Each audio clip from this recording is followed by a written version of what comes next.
welcome to the Passenger Seat Podcast, a podcast designed to fill your passenger seat with chat about classic cars, all recorded from my 1968 Morris Minor Peggy. I'm Becca, and today I'm on my way home from work on this glorious sunny afternoon. And today I'm going to be telling you all about how we got Peggy doing exactly what she's doing now, motoring along and running quite happily once again.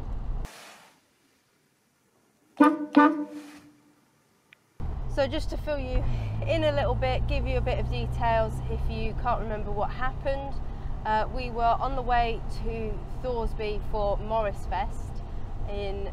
Peggy was Jamie and all of our camping gear, and myself was in Miranda, the MMOC's charity car for the year, and I was in front, and then Jamie was behind, and we got to Peterborough Services, and then we were joined by Tom and Harry, who were going to convoy with us from there. And they met us there. We pulled out onto the A1, and Peggy had been struggling a little bit before that as we were pulling out of Peterborough Services.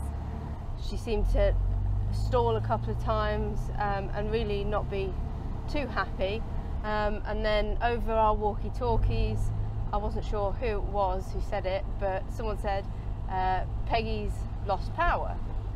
And so I said, okay, we'll pull into these next services, because if you know the A1 and you know Peterborough Services and all of that sort of thing, you know that there is a services very soon after where you join the A1 to go back up north. So we pulled in there, and we spent a good while trying to work out what it was, checking spark, checking ignition, checking fueling, all of those sorts of things, and basically eliminated everything, and we were stumped. So we then rang my dad up, and him and my mum and my sister were planning on going kind of that way anyway, so they said, well, we'll pop by and just have a little nosy. They went and got my other distributor, just in case it was that my electronic ignition had gone. But in the end, we realised that there was something not quite right with cylinders 3 and 4. So we got her recovered home, because it wasn't going to be something that we were going to be able to fix roadside, unfortunately.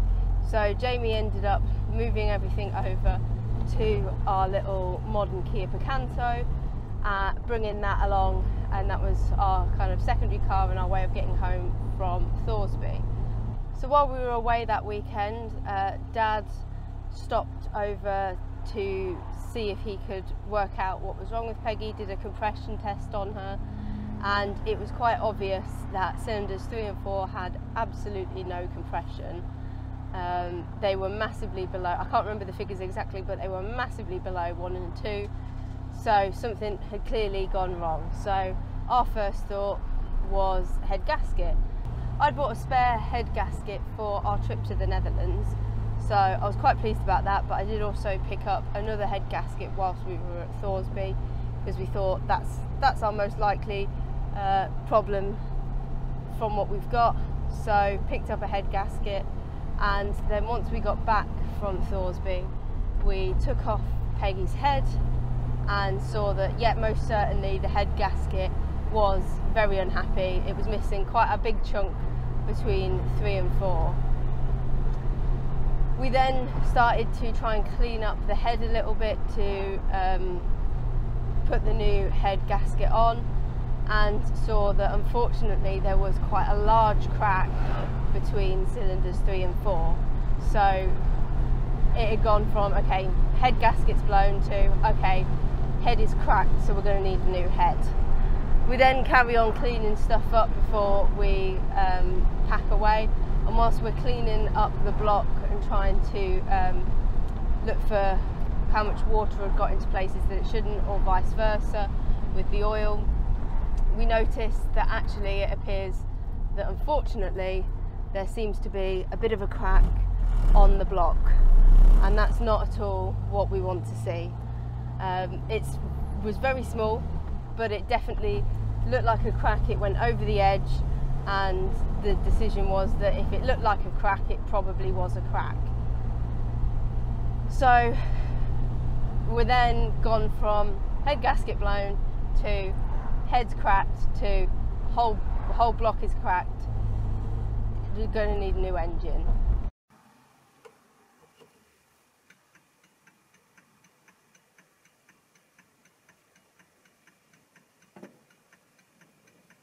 I'm then all over Facebook Marketplace, my mum's all over Facebook Marketplace, everyone's having a look, seeing what we can find, and there were quite a lot of things of A-series engines, and I'm really fortunate that actually it's happened on a car where the engines are so readily available on Facebook Marketplace, but they were either well out of my price range, or when you message the sellers, they said, really sorry, but we've got someone coming to view it. If it's still available after that, we'll let you know.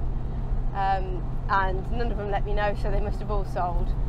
So I then asked in the young members WhatsApp, has anybody got a spare engine that they think is likely to work? Because with Peggy being my daily driver, yeah, I could have picked up an engine that was completely unknown levels of compression, all of that, and hoped. But being a daily driver, I really wanted her back up and running as soon as possible, especially as at the time Jamie's car had gone away to have its wheels looked at, because we're still trying to tackle a bit of a vibrating issue on that. So thankfully James Howling said, actually, I'm picking up an engine on Friday. I want a few bits and pieces off it, but if you're desperate, you're welcome to it. And I was desperate, so I thanked him very much and said, we'll come and grab the engine off you on Saturday, if that's okay. So that was all. Our week was spent looking for engines and then going, great, we found one, we'll come and pick it up. So we collected it off James, who had picked it up on the Friday, and got it back to my parents. During the week, we towed Peggy from my house where she had been to my parents' house, because it was going to be easier to work on her there. Dad has an engine crane and also a much flatter driveway than we had. So we took the engine round to theirs.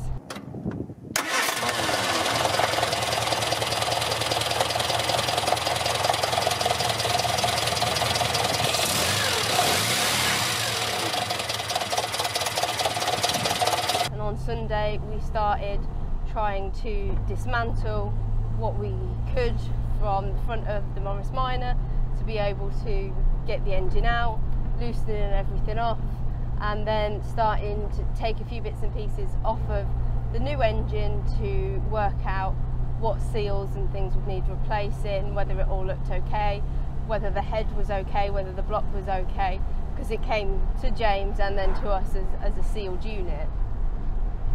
But luckily everything looked pretty good, and we got the last of the auxiliary bits off of the old engine, so things like the alternator, and also my flywheel and clutch and things like that I need for the gearbox that I run, because Peggy has a 5-speed gearbox.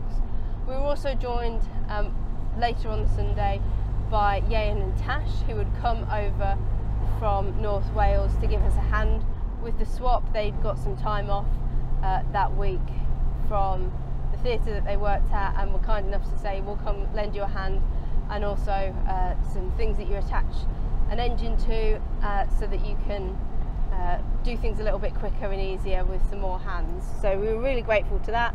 They arrived, and by the end of Sunday we had an engine that was pretty much ready to go in, and another engine that was pretty well stripped of what we needed off it. We then start up again later the following day and put the new engine in the car, set it all up, time it all, and we're thrilled to find that it works and that it's got compression and that it seems to be holding most of its fluids pretty well. Obviously it's a Morris Minor, so there does seem to be some from some places, but we're like, great, it seems to be pretty happy. Ooh. So as soon as it starts, give it a little bit of throttle. Not crazy.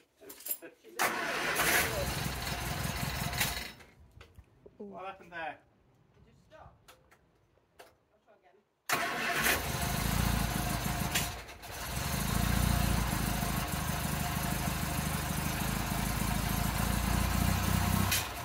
I then get in the car to try and find a gear to take the car for a test drive, because we've completely reassembled the front end, and I can't find a gear. My gearbox just, I can't even work out whether the car is in neutral. It feels really, really tight, and we think that it's because the way that we've put the engine back in has caused something to not quite line up properly or something. So the conclusion is that we're not going to find a gear that day, drain some stuff off, start again the following day and see where we get from there.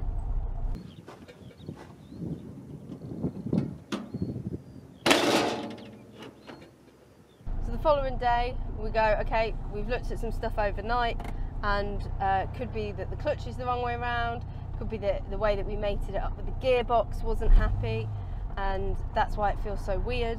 So we take the gearbox out with the engine and have a good look at it all, make sure that the clutch is all okay and that it was the right way around, and there's nothing obviously wrong with any of it. So we put it back together, tidy it all up and put it back in. Whilst Peggy's up on all fours, because that's the easiest way to get the gearbox out, I test her before we drop her down and all of that, to see if I can get into gears. And while she's up on all fours, I find that, yeah, I can get into gears, and that's great. And we even have the wheels turning and everything, and yeah, no problem. So we think we've solved it. We're not sure fully what it was, but we think we've solved it. We put her back onto the ground and I can no longer find gears. I can find gears when the engine's off, which is more than I could do the previous day, but I can no longer find gears whilst it's on the floor, or if the handbrake's on, if there's that little bit extra resistance for the engine to come up against. So we jack it up and we try it without again, and again you can find the gears, so we're a bit perplexed about what's going on. So we go, okay, well, I guess the engine's coming out again, and we'll try again. So the engine comes back out again, and we have a further look and look into what else it could be, see if we can find anything else, and we're really struggling for ideas, and there doesn't seem to be anything else that causes it to do what it's doing. We're looking at kind of the clutch distance and all of that, and there's nothing obvious. And because between the first time and the second time it got better, we thought, okay, maybe it's just a case of it not marrying up properly, so we just need to be really careful about how it all goes back together. And we do that, put it back in, and again I've not got the gears. I can't get into the gears without it graunching and grinding when there's that resistance. So unfortunately Ian and Tash had to go home on that Tuesday night after we'd finished playing about, because they had work the following morning. And then it's me and Dad on Wednesday evening looking at what we can do, and Dad's done some measuring before I get there and has found that there's a gap that's just a couple of millimetres further out between where the flywheel sits on the new block and where it sits on the old block. So we make up a little thing that's going to push out the flywheel that little bit extra, because we think maybe that's it. He's been speaking about to a few people. We've rang so many people about this problem by this point. We've spoken to the people that do the 5-speed conversion box because we think maybe that's part of the problem. We've spoken to people who have done loads of gearbox changes and stuff with Morris Minors, and we haven't got anything. We've spoken to my uncle who worked on Sierras when they were out, because he's a Ford mechanic, and all we can say is we know that the clutch isn't fully disengaging, but we can't work out what's going on and why it's doing that. And nobody's got any bright ideas. And we've tried this spacer because we think maybe that little bit further means that it will actually disengage and that'll help. But we get it back in, and whilst it's that smidgen better, it's not right. You still can't really get into gears. And even when we play about with the clutch alignment and the clutch adjustment, we still can't, even on full adjustment when it would be impossible to drive the car, we can't get into gears with whatever's causing this issue. And obviously this is massively unsatisfying, and we're just trying the same things over and over again, and it's getting quite depressing. And there's even talk of, okay, what if we just find a regular Morris Minor gearbox and convert her back and see if that works, because we've got a beautifully running engine, but we just can't get it to work with the gearbox.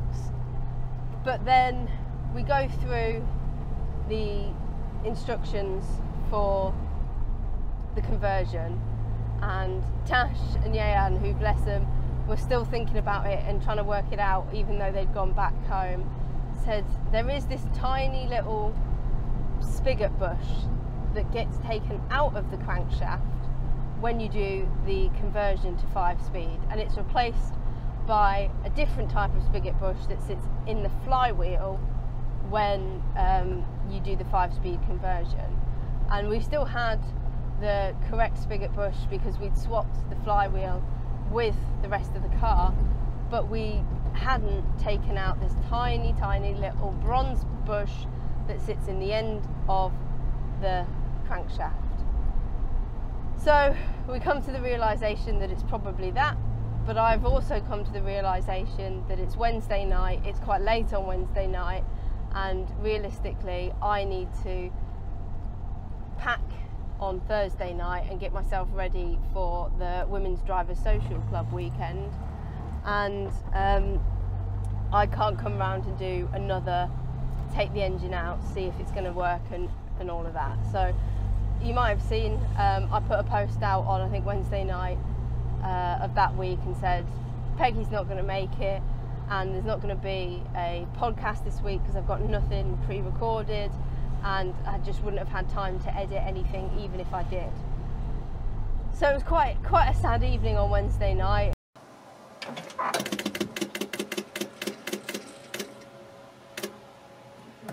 And I go into work on the Thursday. I work in a uni and it's quite a busy day and I have to be there quite early. And as we're down to one car, Jamie takes me into work and then heads off to his job, which is down near my parents' house. I get a message halfway through the day saying, we'll come and pick you up, and this is my mum and my sister, because they've gone to do something quite locally, and it'll be easier for Jamie and we'll get home faster if they come and pick me up, and then he picks me up from there. So I'm really grateful for that, and they come and pick me up and take me back to theirs, and they say we've got some stuff to give you, and one of the things that they've got to give me is a fully operational Peggy. They take me out the back to where she was, and she's facing the opposite way to the way that I'd left her the day before, and they say you can take it. And what they'd done was, the three of them, my mum, my dad and my sister, had done one last take the engine out. They'd taken this spigot bearing out of the back of the crankshaft, put it all back together, and she works. So I burst into tears because I fully was not expecting her to be ready. I was expecting to spend more evenings working on it this week, and I was so grateful and so lucky that I had such a wonderful support system around me to be able to get her up and running and to do that one last attempt of something. It's so irritating that it was that last little thing that we hadn't come across until then. I mean, at least it wasn't something that we'd overlooked, but oh my gosh, it was such a faff. And they also had taken a few photos of them doing the work on that day, and I was so grateful. And the photos did make me smile, of them all operating the engine crane and getting it back out and together again.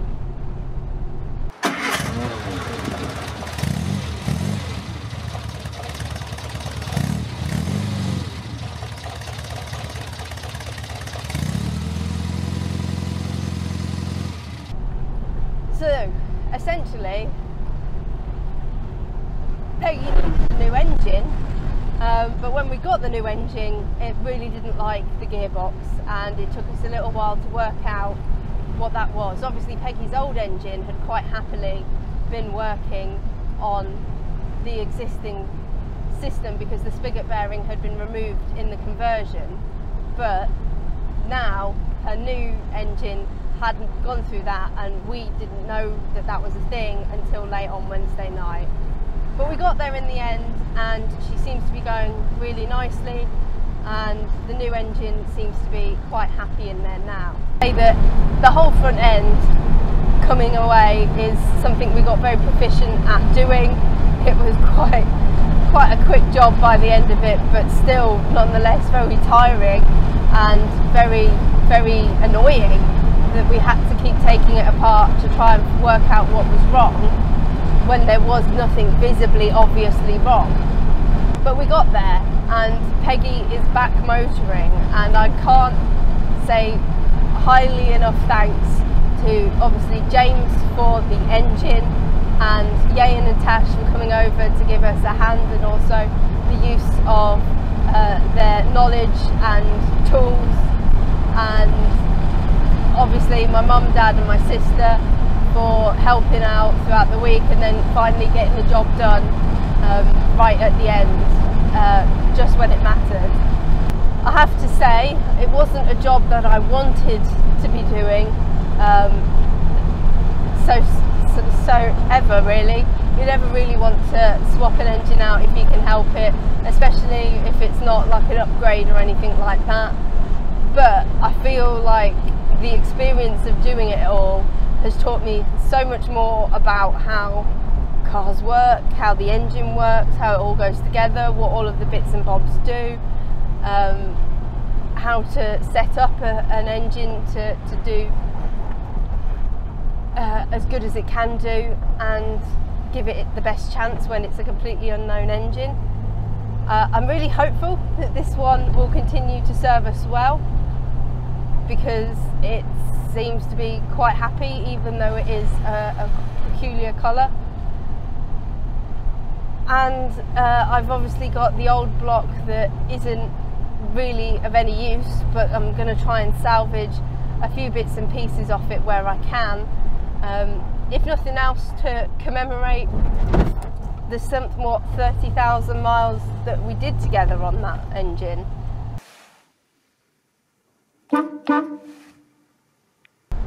So that's what happened.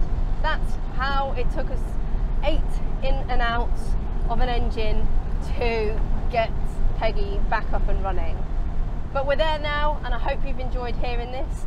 And perhaps if you are a person who's trying to mate a new engine to a 5-speed gearbox, this might help you. It's the spigot bearing. Thank you ever so much for listening. In the meantime, drive safely and happy motoring.